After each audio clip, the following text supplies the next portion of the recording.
Bienvenida, bienvenido, estás escuchando una nueva entrega de análisis y comentarios de cine clásico español en Contingentes y Necesarios.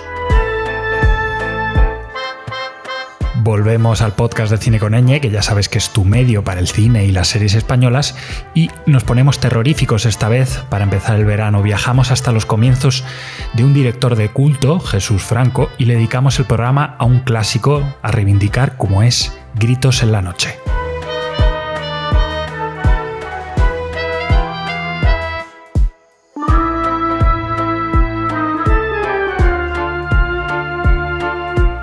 Contingentes y Necesarios, un podcast de Cine con Ñ, con Arturo Tena y José Antonio Cano. Si nunca has oído hablar de él, aunque seguro que el nombre de algo te suena, merece su introducción y pido perdón ya por adelantado por el rollo que os voy a soltar ahora. Jesús, o Jess Franco, que es como se le daría a conocer, así en un titular, fue un director fundamental del cine de género español en los años 60 y 70 en España, pero también en Europa en general, y cuidado con esto, el director español que tiene la filmografía más larga de nuestra historia y hasta poco antes de morir se decía que del mundo también. Jesús Franco hizo absolutamente de todo en el cine. Música, fotografía, edición, incluso actuar. Pasó de ser un músico a ayudante de dirección en películas de Juan Antonio Bardem, Berlanga o Orson Welles incluso, como veremos después. A luego ser uno de los directores que más rodaba en España. A Franco se le conoce especialmente por lo que decimos siempre, películas de explotación, ¿no? Películas comerciales de todo género y pelaje, desde el terror, que es de lo que hablaremos hoy, pasando por el erotismo, el western y acabando en todo tipo de bizarradas más o menos maravillosas. Un hombre que vivía rodando y que hizo decenas y decenas de películas de bajo presupuesto que le granjearon una fama muy particular en España, diría única, pese a estar durante varias décadas bastante apartado de la industria, entre comillas, oficial del cine español. Todo eso hizo que a su muerte, en el año 2013, con Goya de Honor incluido, 4 años antes, ya fuera considerado como un director totalmente de culto, capaz de lo mejor y de lo peor, y seguramente el que mejor representó ese cine salvaje y desprejuiciado que se popularizó en los años 70 y 80 en España. Tanto por su personalidad como su particular manera de entender el cine, de la que luego hablaremos, tiene miles de admiradores aún a día de hoy, Jesús Franco. Y toda esta auténtica devoción por él tuvo un inicio, un primer hito, que fácilmente se podría colocar en la película de la que vamos a hablar hoy, Gritos en la noche, película de 1962 que fue la primera netamente de terror de Franco y quizás la primera, podríamos decir, netamente personal, por lo que sería su cine posterior, que haría en esta primera etapa de su carrera. La mejor excusa para hablar de la película nos la da la colección de las películas, las mejores películas de Jess Franco que estrena Flixolé, la gran plataforma del cine español. Estrena la película en una calidad inédita hasta ahora y también hace posible que hablemos hoy de ella. Flixolé es la plataforma de streaming del cine español. Suscríbete ahora y ten acceso a un catálogo de más de 4.000 títulos de todas las épocas y géneros. Disfruta del cine de Berlanga, Buñuel, Bardem, Alex de la Iglesia o Alejandro Amenábar. Pruébalo gratis 14 días sin compromiso. Después, paga 3,99 € al mes o 39,99 € al año. Entra en flixolé.com para encontrar más información. Para redondear la promo, te recordamos que puedes suscribirte a Cine con Ñ, que es nuestro medio, en cinecon.es/suscríbete y acceder sin restricciones a la web, además de otras ventajas.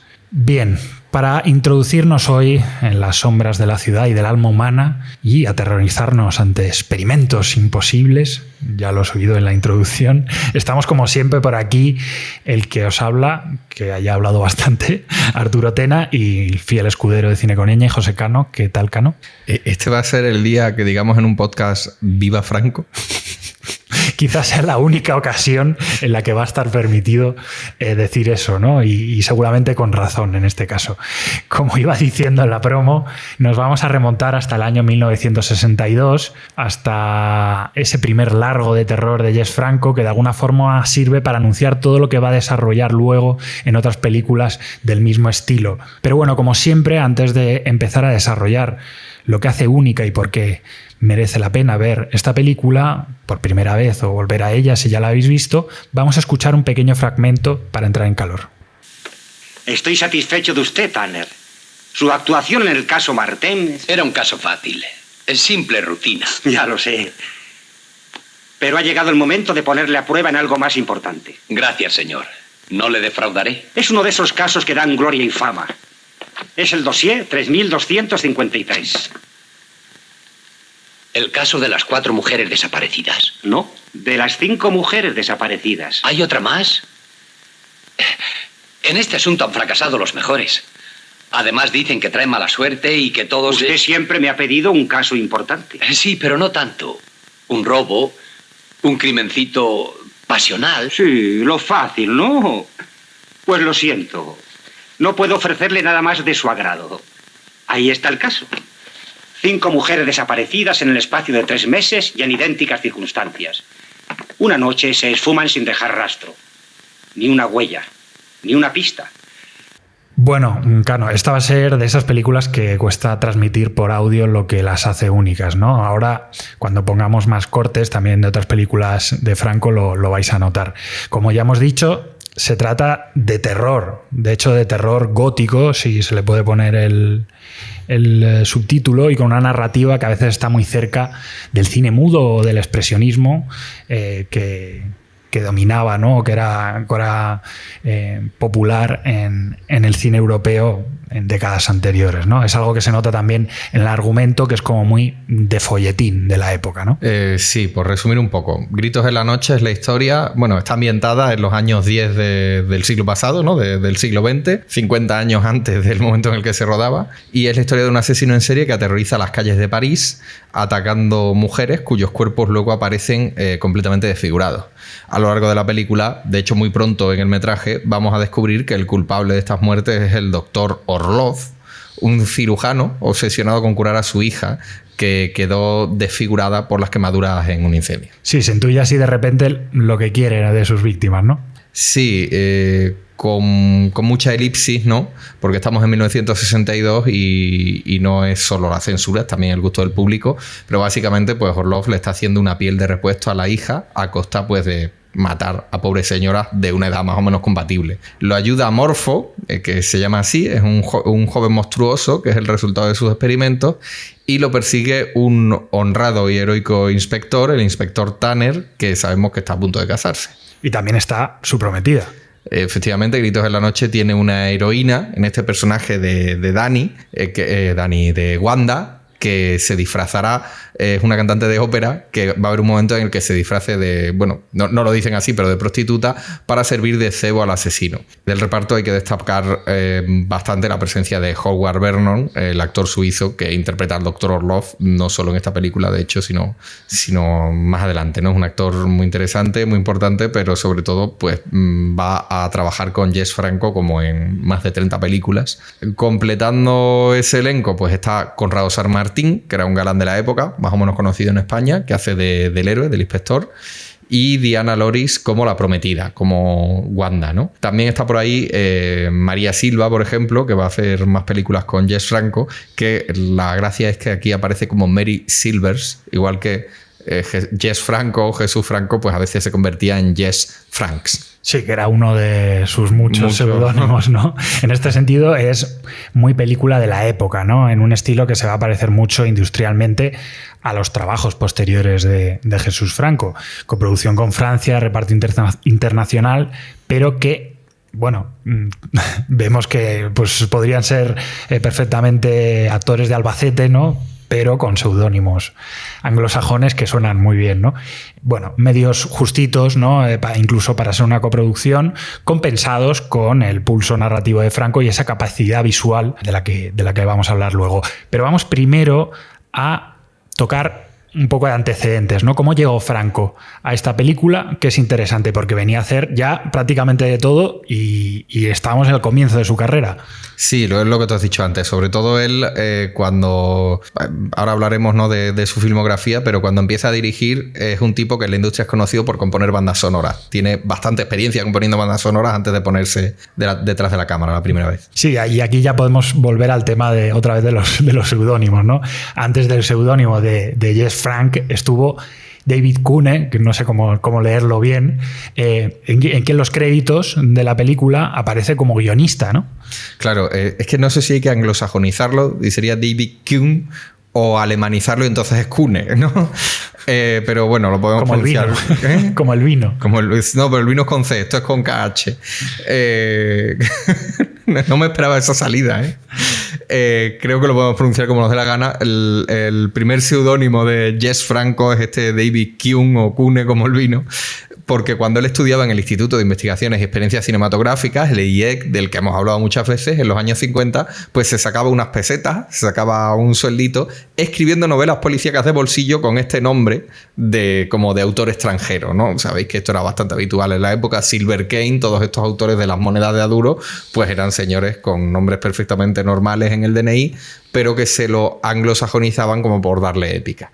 O sea que él ya, incluso antes de dirigir o de dedicarse al cine, porque en este momento es estudiante, él ya le gusta jugar con los géneros populares. Va a escribir novelas del oeste, que era lo que más triunfaba, novelas de género negro, y eso, siempre con seudónimos que suene exótico, que suene estadounidense, que es lo que estaba de moda. Sí, es esa pátina, ¿no?, de comercialidad o de ir de cara al exterior, que era como muy del momento, ¿no? De, bueno, esto va a funcionar estupendamente porque el nombre es súper pegadizo. Guay, ¿no? Claro. Como si Mario Casas se pusiese Marius Houses o algo así, ¿no? Una cosa. Es que en sus redes sociales creo que es Mario Houses o algo así este hombre, ¿no? Evidentemente en el caso de Mario Casas es coña, pero entonces lo hacía porque si no era comercial. Claro, era como que no llamaba la atención, claro, entonces no iba a tener recorrido. De Carabanchel, esto no me lo leo, ¿no? Bueno, has mencionado la etapa del IEC, así que hemos saltado directamente a esa etapa formativa de Franco, y entonces podremos volver incluso un poquito más atrás. Jesús Franco nació en Málaga en 1930, pero pasa la mayor parte de su vida en Madrid. Estudió piano cuando era niño y se graduó en Ramiro de Maeztu. No me digas que era del Estudiante. Bueno, a mí me gustaría pensar que sí, la verdad. De triples seguro que sabía un rato. Con este chiste damos por finalizado el podcast. Como muchos otros directores de la época de los que hemos hablado en este programa, Franco venía de una familia acomodada, ¿no? Y antes de pasarse al cine, pues estudió otra cosa que en el momento se consideraba mucho más respetable, como es una titulación en Derecho, ¿no? Pero que en realidad nunca llegó a ejercer en la práctica, ¿no? Primero probó suerte como músico, como hemos estado comentando antes, pero al final lo dejó tanto por conflictos familiares, sobre todo con su padre, con lo que tuvo mucha fricción, como por, según contó él mismo, lo que era la dura vida del músico, que era despertarse a media tarde después de haber estado hasta las 5 de la mañana en un sitio, ganar 4 duros. Bueno, la cosa es que desde el IEC empieza ya a colaborar con cineastas importantes de la época, como hemos dicho antes, Juan Antonio Bardem, que es el que primero le da la oportunidad de trabajar en cómicos, primero como meritorio y luego acabaría siendo ayudante de producción, pero estaría pues detrás de películas de León Klimovsky, Pedro Lazaga, Joaquín Romero Marchén o el mismo Luis García Berlanga, ¿no?, como hemos dicho antes. O sea, todo autores de distinta categoría y de autoría, ¿no? Hay directores más industriales, otros más autorales, etcétera, ¿no? Sí, un apunte rápido como curiosidad o salseillo. Una de las hermanas de Jesús Franco se casa con Julián Marías, así que Jess Frank era el tío de Javier Marías, del gran escritor, y del crítico de cine, entre otras cosas, Miguel Marías, ¿no? Y bueno, por otro de los hermanos, no por esta misma hermana, sino por uno de sus hermanos, pues era también tío del director Ricardo Franco. Sí, fíjate, eso nos habla en realidad de una familia bien relacionada, ¿no? Pero también de que Franco vivía en un ambiente cultural bastante rico, sobre todo para ese momento, porque Julián Marías, pese a ser un intelectual respetado, también era muy crítico, o fue muy crítico en su día con el régimen del otro Franco, el Franco malo. Sí, a pesar de que tampoco eran ricos, ¿no? Bueno, Franco, el Franco bueno, Jesús Franco, él se paga los estudios, ¿vale? Él va a ser un currante casi toda su vida, por eso el conflicto con el padre que comentabas antes. Y bueno, y todo esto de escribir las novelitas para ganarse un sobresueldo. En los 50 llega a tener lo llega a tener una productora a sueldo como escritor, una figura que yo no sé si ya está prácticamente desaparecida, que es el guionista que tiene la productora como de apagafuegos, que arregle encargos, que vaya al rodaje y arregle un diálogo, ¿no? Y empieza a dirigir cortos documentales. O sea, él en esta época no para, va a hacer de todo y llega a participar como en más de 30 películas antes de dirigir él una, ¿no? Sí, porque Gritos en la noche, además, a la que volvemos ahora mismo, no es una ópera prima, precisamente. No, lo que tú decías antes.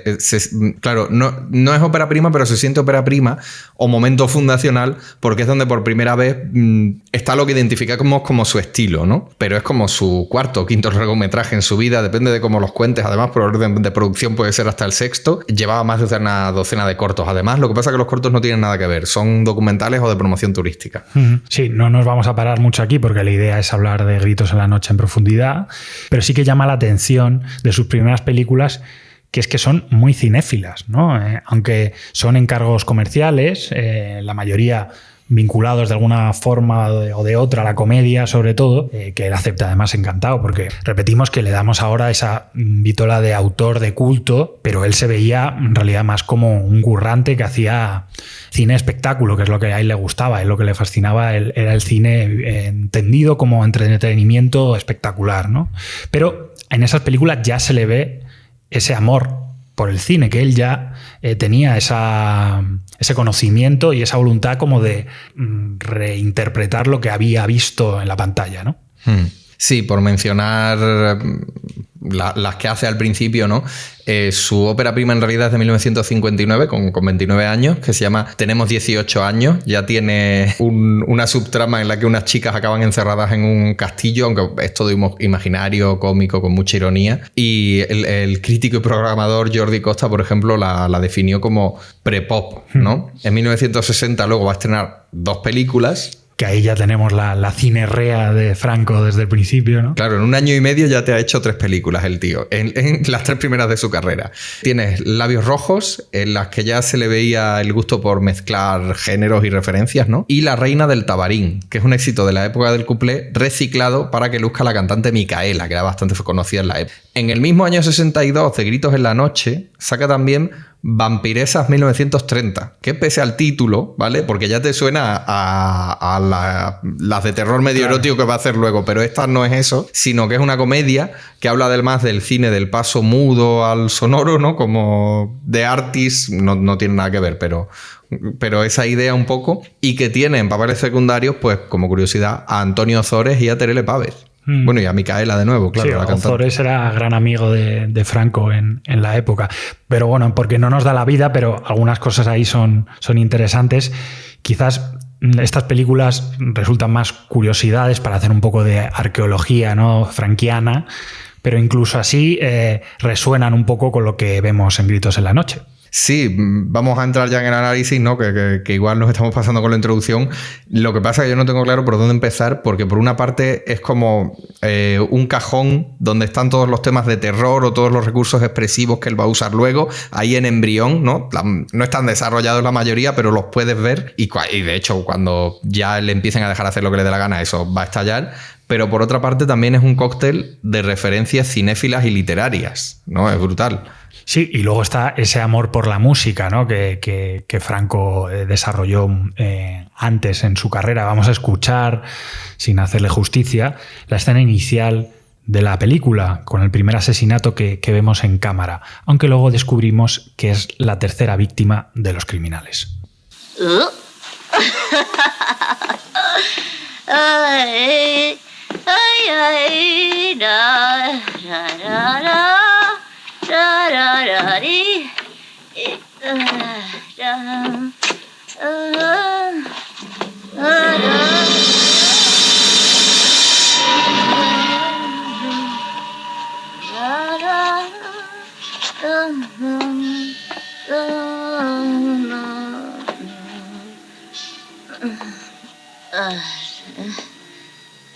Otro más.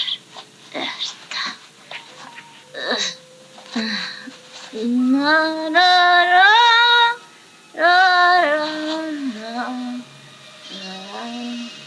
Aquí. A ver.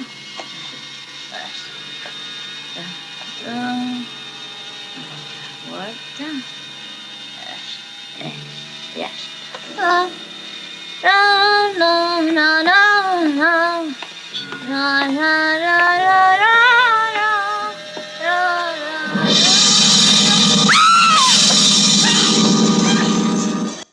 Lo he estado repitiendo todo este rato, ¿no? Jesús Franco era músico de jazz.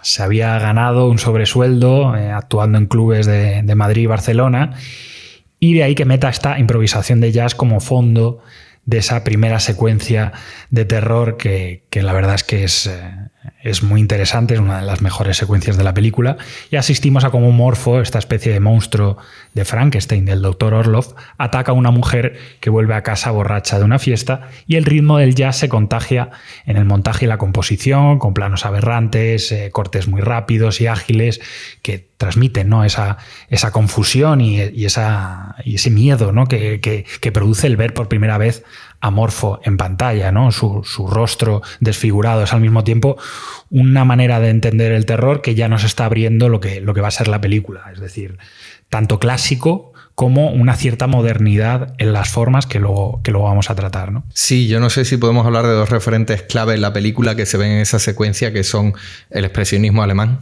por una parte muy presente, creo yo, en casi todo el metraje, y los monstruos de la Hammer, que entonces no estaban tan lejanos, de hecho estaban muy cerquita, su éxito había sido muy cercano, porque Morfo es Frankenstein, es un poco Frankenstein, y de hecho sin hacer, no sé si vamos a hacer spoiler, pero su final es muy del monstruo de Frankenstein, pero también en algunos momentos de la película, tanto Morfo como el propio Orloff son Drácula. Sí, es evidente esta referencia a Drácula, que va a ser el gran personaje que trate Franco en 1970 con Christopher Lee en el papel, muy recordado, y es el momento en el que empieza a demostrar lo que va a cristalizar allí, ¿no?, en esa película con Christopher Lee.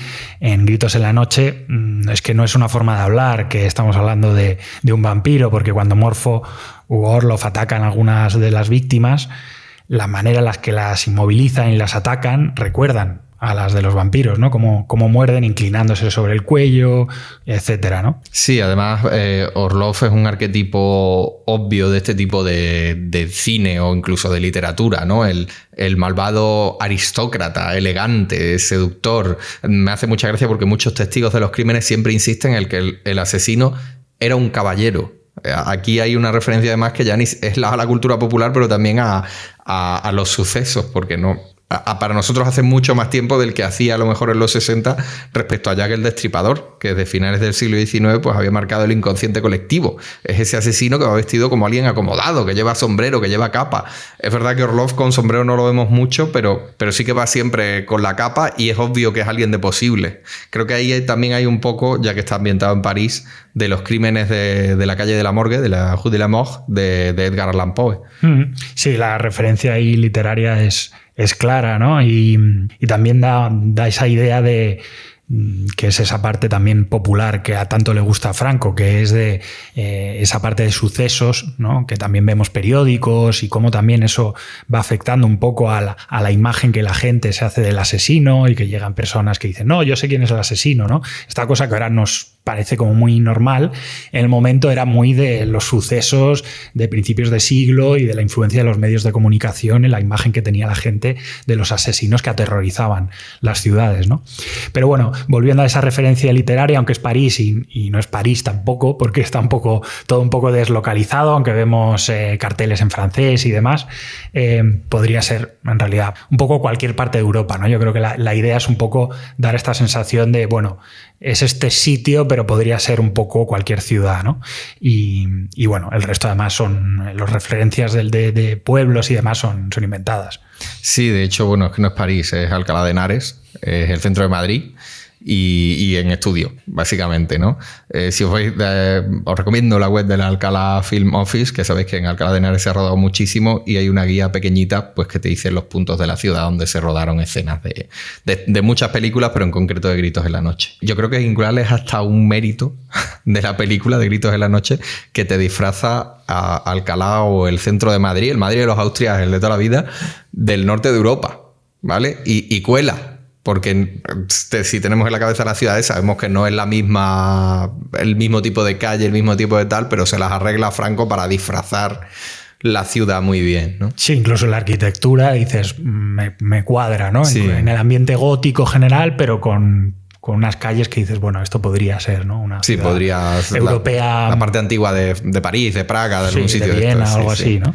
Al final, esa localización deslocalizada, como repetimos, es eso, es muy de novelita de kiosco, de ese género popular y de esas referencias que a Franco le gustaban tanto y que ya había trabajado y que nunca iba a dejar de trabajar. Pero bueno, volviendo al arquetipo de Orlov, está ahí entre Drácula, en el sentido de ser un asesino y elegante y malvado. Digamos que Drácula se podría desdoblar, ¿no? En Orlov y en Morfo, ¿no? Sería como la mezcla de los dos, quizás, pero también trágico y romántico. Y los científicos locos, que esa es otra referencia clave para entender al personaje de Orlov, que es tipo el doctor Caligari, ¿no? Que ahí entra el tema del expresionismo, hasta con un siervo hipnotizado, ¿no? Que le sigue y le hace caso en todo, ¿no? Que acaban siendo pues víctimas un propio de esa obra que él lleva, ¿no? Y que además pues tiene esta parte terrorífica de él dando golpes para que Morfo le siga con su bastón, ¿no? Que también tiene esa parte. Que el bastón, esa no la tenemos en el guión, se me acaba de ocurrir, pero el bastón es, por ejemplo, uno de los atributos de Mr. Hyde. En el Dr. Jekyll y Mr. Hyde. Es verdad. O sea, a Hyde lo reconocen los amigos de Jekyll porque Jekyll no lleva bastón y Hyde sí, ¿no? Bueno. Otra más. Sí. Metemos aquí ya por fin a Drácula y a Christopher Lee. Lo estabas esperando. Para Christopher Lee siempre es buen momento. Vamos a escucharlo.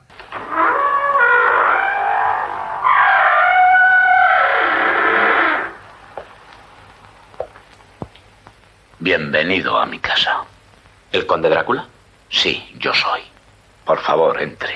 Estaba esperándole.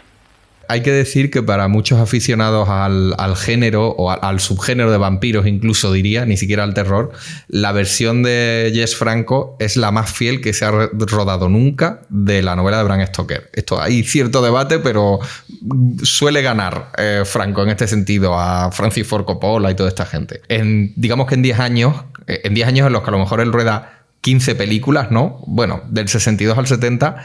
él pasa de este pastiche hiperbólico que es Gritos en la Noche, que a mí me encanta, a adaptar el clásico, el referente original del que viene todo este imaginario, de la forma más respetuosa posible, eso sí, sin renunciar a su estilo, de hecho incluso definiéndolo más, ¿no? Y sí, si os interesa esta película, también está la curiosidad de ver después, antes o después, no es excluyente, Vampire Coup de Cook, que es una película de Pere Portabella, que reflexiona un poco yendo él a hacer como el making of de ese Drácula de Jesús Franco, en la cual vemos cómo se hizo la película, esta especie de reflexión sobre las imágenes fantasmales y vampíricas, ¿no? Que luego recuperaría gente pues como Iván Zulueta, ¿no? O sea, es como esa referencia como que se mantendría, ¿no? Un poco en el cine español de los 60 y de los 70. En fin, en una cinematografía como era la española en ese momento, lo de hacer terror era pues una excepción, y cuando se intentaba hacer algo que pudiese dar miedo, en realidad estaba mucho más vinculado a hacer una comedia, una parodia de esos tropos, ¿no? Claro, el cine de terror que se va a hacer luego en España se empieza a poder hacer cine de terror en serio más o menos a partir de aquí, ¿no? Aunque hay que decir que tiene bastante humor, Gritos en la Noche. Sí, es verdad. Tiene mucha comedia o mucha inocencia así como amable, ¿no? Comedia castiza, digamos. Exacto, y como podría ser, ¿no? También tenía algo de eso, el que podría ser el precedente más claro de esta película en el cine español, que es La Torre de los Siete Jorobados, de Edgar Neville, que es del año 1946, que es una película que es evidente que Franco ha visto y que de alguna forma la está reinterpretando. Y yo creo que la parte de los exteriores, por ejemplo, se ve mucho, ¿no? Esta parte que hablábamos de Alcalá. Es que es la misma zona, más o menos, claro. Se ruedan casi en los mismos sitios. Exacto, entonces tiene estas referencias, incluso en dónde está tirado el ángulo de los planos y tal, también hay una cierta revisión de esto, ¿no? De la Torre de los Siete Jorobados. Es decir, 16 años, pasamos de 1946 a 1962, sin que realmente haya una película que se tome el fantástico de una forma seria, ¿no? Como yendo a las bases, ¿no? Como hace aquí Franco. Y haciéndolo sin complejos, además, pensando que puede tener un disfrute para el público, que puede ser algo que al público le llame la atención, ¿no? Esto es fundamental, yo creo, para entender el valor histórico que tiene Gritos en la noche. Sí, digamos que este elemento del que llevamos hablando todo el rato y que va a estar presente en el cine de Jesús Franco queda aquí fijado. Es el gusto por el género popular con todos sus tropos y por las historias pulp sin vergüenza ninguna, ¿no? Él no lo disfraza, no lo deconstruye, él abraza el género sin ningún problema y abraza también, y va a estar siempre presente, el humor, unas veces más sutil, otras veces menos. Y, como hemos dicho antes también, con esta película empiezan las versiones, ¿no? Las famosas versiones de Jesús Franco. La Gritos en la noche, que se estrena en España, es más larga que la versión francesa o la anglosajona, que además se titula The Awful Dr. Orloff, que hasta en algún país hispanohablante llegan a traducir directamente, ¿no? El horrible Dr. Orloff, en vez de adaptarlo al español. Y lo curioso es que es más larga porque el par de números musicales que hay en la película son más largos. O sea, en realidad lo que añaden es un poco esa parte, ¿no? Cuando Orloff va al cabaret, ¿no? A captar esas nuevas víctimas, digamos que las versiones internacionales van más al punto, ¿no? A la parte del argumento, el del grano, ¿no? Y las españolas, en cambio, te lo dilatan un poco, como haciendo entender que a los españoles nos gusta más, ¿no? Regodearnos en la parte... El cachondeíto, ¿no? Claro. Bueno, y que mete cuplés, claro. Que él venía de hacer eso. Entonces... Exacto, entonces la parte musical pues necesita más espacio, ¿no? Sí. Y además, lo que tiene, como estaba diciendo Cano, la parte española, además, la versión española tiene más chistes que las otras. Esto también es llamativo, ¿no? Con ese personaje del vagabundo borracho que va a ser clave en la historia, que ayuda al policía y tal, y le van metiendo más diálogos y más graciosos además que en otras versiones, ¿no? Y en la española también nuestro Conrado San Martín, nuestro galán, se luce un poquito más como el héroe, que en realidad poco tiene de héroe luego en el argumento, pero bueno, ahora vamos con eso. Y en cambio la versión francesa, así por seguir, ¿no? Con los estereotipos, por confirmarlos, es una versión más explícitamente erótica, que esto es evidente que tenía que serlo más que la española en 1962, pero bueno, tiene ese punto incluso la española, que tiene esos cortes claros para que no se vea nada. También es un poco más picantona, además, para lo que era el momento, ¿no? Claro, bueno, el erotismo es otro elemento que asociamos al cine de Jesús Franco, ¿no? No lo habíamos tratado hasta ahora. Aquí no es tan evidente como si pensáis en sus pelis de los 70 u 80, pero está ahí. Y bueno, es que en realidad, con lo de las versiones, en 1962, hemos mencionado antes la de Vampiras en 1930, pero es que él rueda 2 pelis más.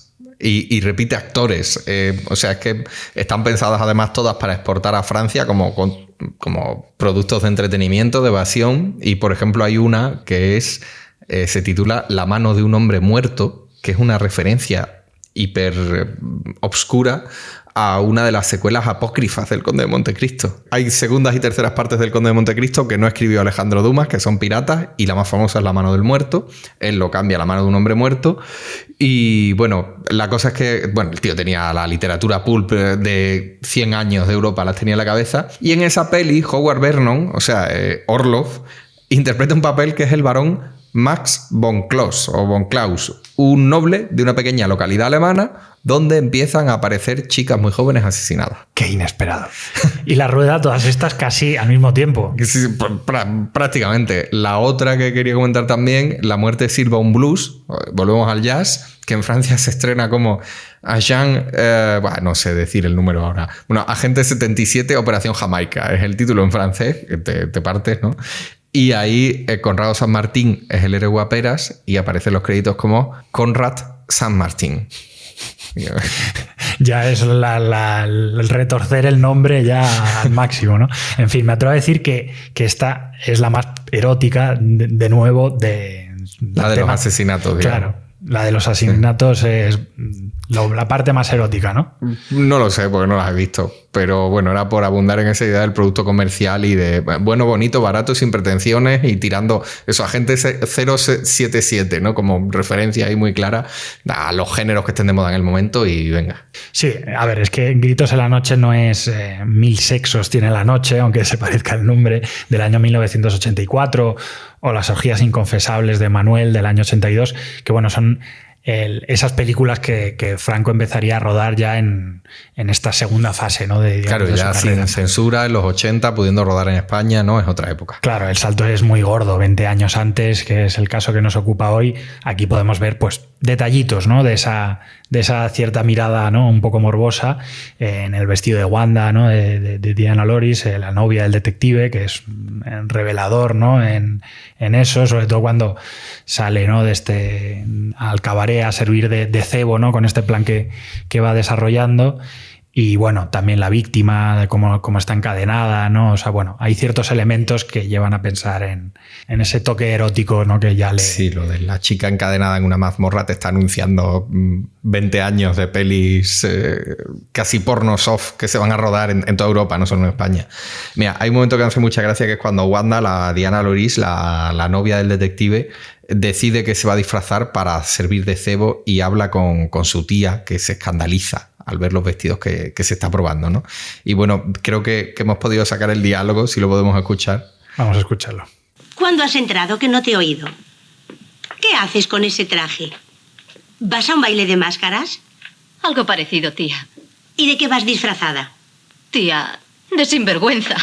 Bueno, sin haber visto la versión francesa, creo que estaremos de acuerdo en que ese diálogo es 100% español y que en otras el doblaje o lo que sea sería diferente, ¿no? Sí, hablarían de baguettes o lo que sea. Como no tenemos ese fragmento en francés, lo que sí podemos escuchar ahora es cuando una secuencia en la que Morpho y el Dr. Orlov secuestran a otra señora en lugar de Wanda, precisamente en el cabaret, que es como un elemento bisagra durante toda la trama. Y es la secuencia, yo creo que de la película donde más explícito es la carnicería que hace Orlov cuando opera, ¿no? Por decirlo así. Operar, por llamarlo de alguna manera.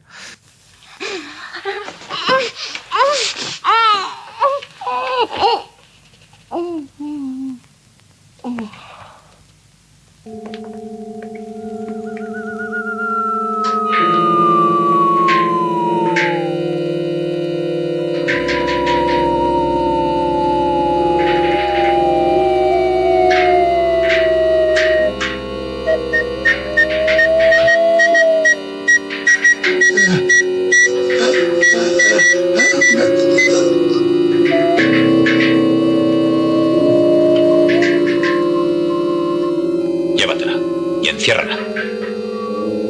Todavía puede sernos útil. Sigue funcionando muy bien el terror en esta escena, la verdad, aunque obviamente es una forma de contarlo pues de otra época, ¿no? Sobre todo porque estamos pasando en la misma secuencia del terror más gótico, con ese juego con las sombras y demás, a uno muy explícito, ¿no? Muy directo en la parte violenta, ¿no? Ya habíamos visto varias veces a Orlov y su sicario atacando chicas, pero nunca de esta forma, ¿no? Con la parte de la cirugía de forma así como muy directa. Y además, bueno, en el audio no se ve. Este personaje es el que luego encadenan ellos en la mazmorra, ¿no? Ese recurso por el que Jesús Franco tenía cierta querencia. Y también él nos guía durante la secuencia con planos muy incómodos. O sea, la incomodidad no es solo por lo que ocurre, que en sí mismo es desagradable, porque sabemos que están prácticamente acuchillando en la cara a esta persona, sino que la forma de contarlo, con esos planos aberrantes, esos contrapicados completamente contraintuitivos, los zoom que te desorientan, porque está hecho queriendo para desorientarte, te provoca el malestar también físico del espectador, ¿no? Porque esto lo podrías haber rodado con un plano fijo, pero queremos crear la incomodidad a un nivel más narrativo, más ambiental. Sí, yo diría que nos choca más verlo ahora, porque yo creo que resultan como muy modernos ese tipo de planos para el tipo de película que es. O sea, como el planteamiento general podría ser clásico, pero luego tiene estas secuencias que no te rompen un poco y te llevan hacia otros lados, ¿no? Yo creo que es un tipo de dirección que a ratos parece que ha saltado eso, como 10 o 15 años adelante en el tiempo, ¿no? Porque luego serían pues mucho más normales, mucho más habituales este tipo de recursos, que habla además, yo creo, de lo atrevido que ya era Franco muchas veces, saltándose un poco los cánones o lo que eran las reglas de cómo había que hacer cierto tipo de cine en la época, ¿no? Y hablando del tema del trasplante de piel, yo creo que nos sirve también para hablar de uno de los debates o temas, no sé, más controvertidos quizás, o que nunca se ha llegado, digamos, a un consenso que hay en torno a la película, que es la influencia que tuvo en ella una película anterior que se llamó Los ojos sin rostro. Quizá la conozcáis porque ha adquirido, digamos, un estatus de película de culto bastante mayor que Gritos en la noche. Es una película francesa del año 1960, que es además pues, una película de terror maravillosa. O sea, la fama que tiene es totalmente merecida.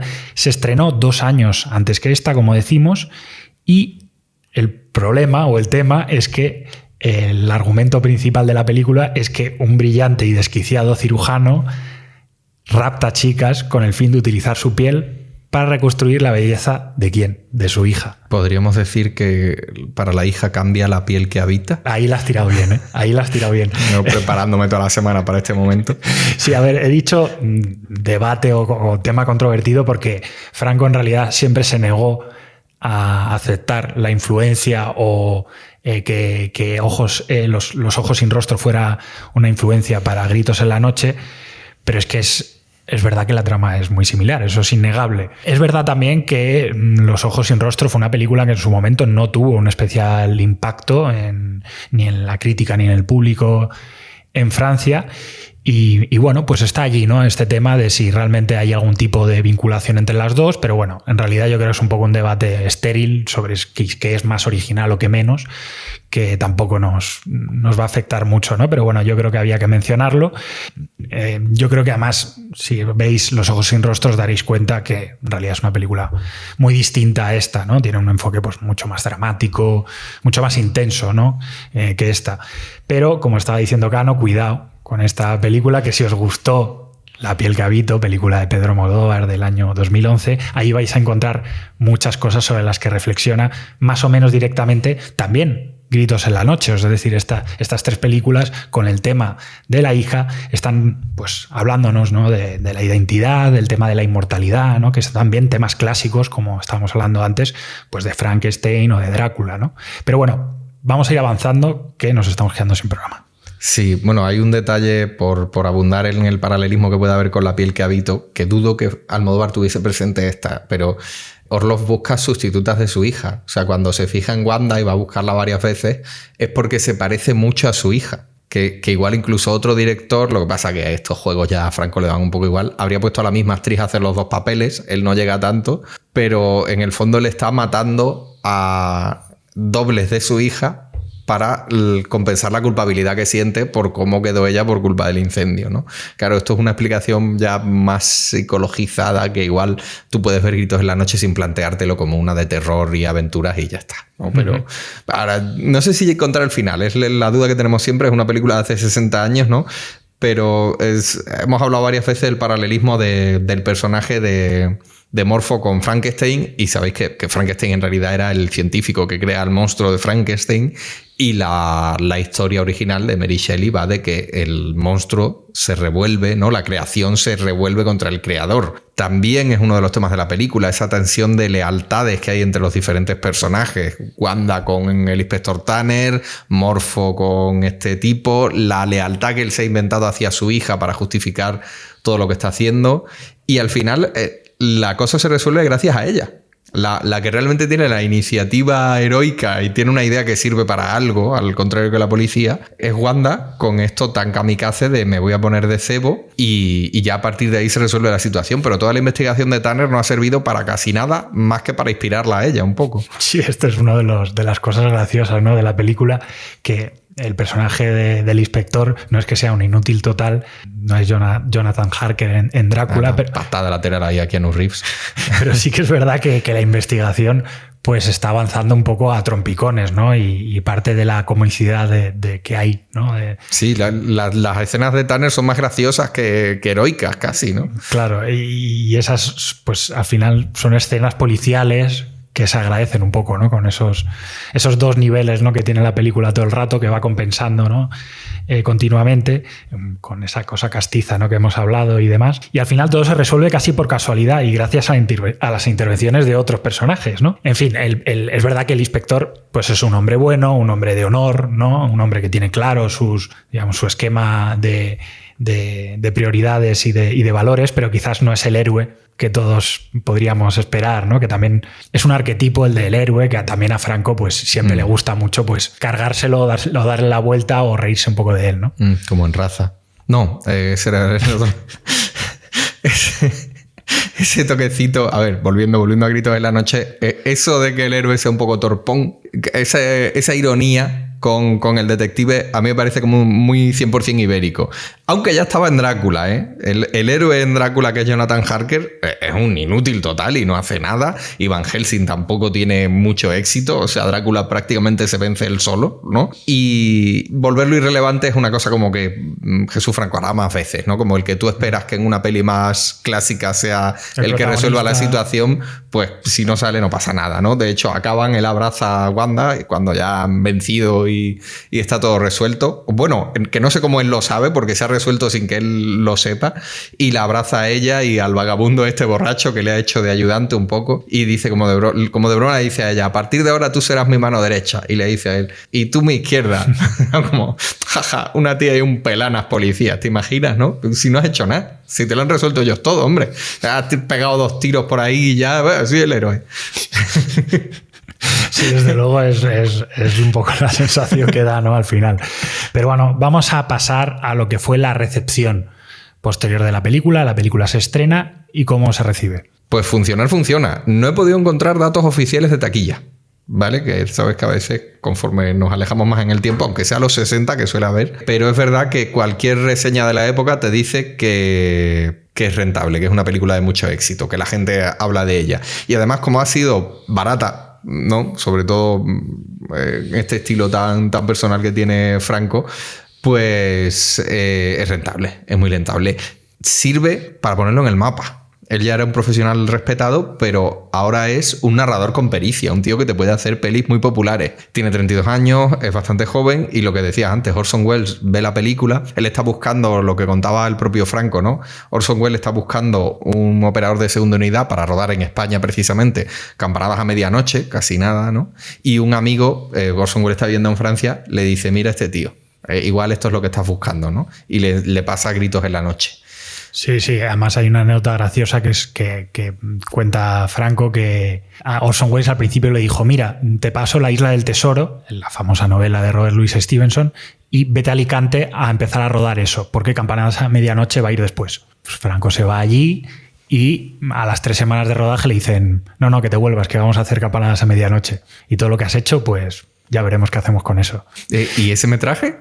Hostia, hay un corto, se supone, yo no lo he visto, que recoge lo que rodó Jesús Franco de La Isla del Tesoro, y en alguna parte hay un montaje final de lo que hizo Franco, pero ahí se ha quedado. Pero tendría un reparto, habría un tío contratado para hacer de John Silver o lo que sea, ¿no? Sí.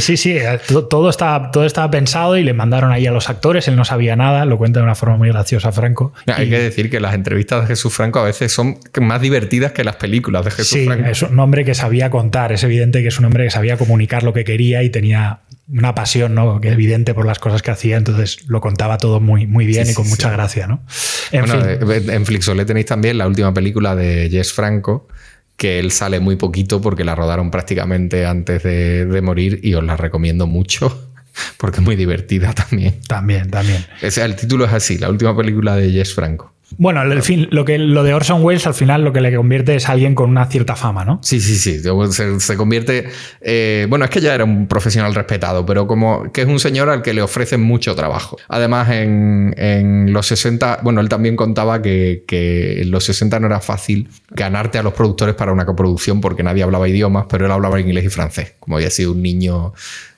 bueno, en realidad iba a un público que era el maestro, pero un niño pijo, había tenido posibilidades, pues... digamos que él lo tiene muy fácil para poder coproducir fuera y hacer 2 o 3 versiones de cada película, una adaptada a España para la censura y otra pues del gusto francés o alemán, ¿no? Sí, es esa parte, ¿no? De esa parte internacional que Franco rápidamente... Él hace una carrera gracias a eso, prácticamente. Exacto, ¿no? Tiene la intuición de ver que por allí... Él se iba a Alemania y se... Exacto, aquí hay dinero, aquí esto funciona, no es como en España, vamos para allá y demás, ¿no? Hay que decir que en Gritos en la Noche parece que la censura no se mete mucho, ¿no? Pero que, bueno, según la carrera de Franco ir avanzando, como hemos estado viendo, pues las cosas irán a peor, ¿no? Según él va rodando de forma más libre, lo que a él le apetece, pues la censura interviene más. Por ejemplo, en 1968 se estrena Necronomicon, una de las películas más conocidas de Jesús Franco, que es una producción 100% alemana, y los temas sadomasoquistas que son tan evidentes en la película, pues aquí le hacen la cruz, ¿no? De hecho, lo que hace la censura franquista es esto que le pasó a Fernando Fernán Gómez de el ninguneo, ¿no? Es decir, pues esta persona no existe, como le hicieron también a Juan Antonio Bardem, pues por motivos políticos y demás, pero bueno, su nombre desaparece de los créditos y ya está. Sí, es que es lógico que rodase fuera, ¿no? Eso, Diego, y de hecho sigue teniendo alguna película en España, por ejemplo, claro, por no desviarnos mucho a la parte alemana, que es Las vampiras de 1971, que ya no es Las vampiras 1930, que era una comedia, que iba de otra cosa, y que por ejemplo es una de las que recupera ahora Flixolé con Drácula. A mí me gusta más Drácula, pero bueno, esta es interesante porque ¿qué hace? Reformula Drácula, o sea, en 2 años hace Drácula 2 veces, solo que con mujeres. O sea, hace una especie que seguro que él lo tenía en la cabeza, Carmila de Sheridan Le Fanu, pero traída al siglo XX. Sí, hay sadomasoquismo, erotismos, si me apuras para el momento, aunque bueno... Sí, España del 71 sí. 100.000 comillas, feminismo. Vamos a aprovechar y escuchamos un clip de esta película. Un sudor frío me baña, de pies a cabeza. Este sueño se repite noche tras noche, durante semanas, y siempre es igual. Con los mismos lugares y las mismas cosas. Y ella, que me llama constantemente. Y yo acudo. Alice. Sin embargo, nunca la he visto. Ni sé el lugar donde se desarrolla el sueño. Es siempre el mismo sitio. Eso lo recuerdo muy claramente. Como si de verdad hubiera ido allí muchas veces. Pero no sé quién puede ser esa mujer. Por más que lo intento, no puedo recordar cómo es, ni su figura, ni los rasgos de su cara. Bueno, Frank se va desatando poco a poco hasta que en los 70 ya cristaliza pues el estilo ese entre el pulp desaforado, erótico, hiperculterano que luego le conoceremos, ¿no? Y todo estaba ya allí, ¿no? Como listo para implosionar en Gritos en la Noche. Pero bueno, hay que ir cerrando este podcast que se nos hace de noche en el castillo. Así que bueno, ¿con qué cerramos, Cano? Pues te voy a hacer la pregunta clásica, ¿no? ¿Por qué le recomendamos a nuestros contingentes y a nuestros necesarios porque hay que ver esta película? A ver, lo hemos estado respondiendo durante todo el programa, pero creo que lo podríamos resumir en 2 razones principales, ¿no? La primera, que es una manera, digamos, amable, yo creo, de introducirse en el cine de Jesús Franco. Si tienes una cierta pulsión por el cine clásico, es muy fácil entrar.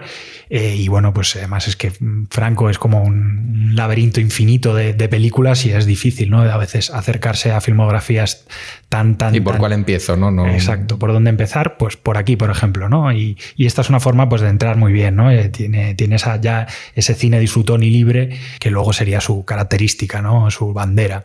Y yo creo que la segunda razón, por esa relación de la que hemos hablado con el género de terror en sentido amplio, ¿no? Es una película que se atreve a meterse en terrenos que el cine español no se estaba tomando muy en serio en la época y le da un peso que luego sería fundamental para todo lo que vendría en las 2 décadas siguientes, para todo el que le interese el fantaterror, para todo el que sea aficionado al género en España, tiene que ver esta película para entender, ¿no?, de dónde venimos. Y yo creo que, bueno, en general, pues Gritos en la noche quizás no tiene la brillantez artística de otras grandes películas de terror que marcaron el camino de los años 60, pero aún desde esa inocencia, si se quiere, ya está apuntando a esa complicidad maliciosa con el espectador, con unos tropos de género que pronto todo el mundo disfrutaría y le gustaría jugar con ellos, ¿no?, y entender un poco esa parte lúdica, ¿no?, que tendría el género. Pues bastante de acuerdo, la verdad. Nos despedimos entonces. Despedimos. Y lo hacemos recordándote que puedes disfrutar de esta película a partir del 11 de julio en Flixolé, que incorpora 6 títulos de Jess Franco, de Jesús Franco, a su catálogo, para que termines de hacerte el ciclo con películas como hemos dicho, Las vampiresas o El conde Drácula. Disfruta. Hasta pronto.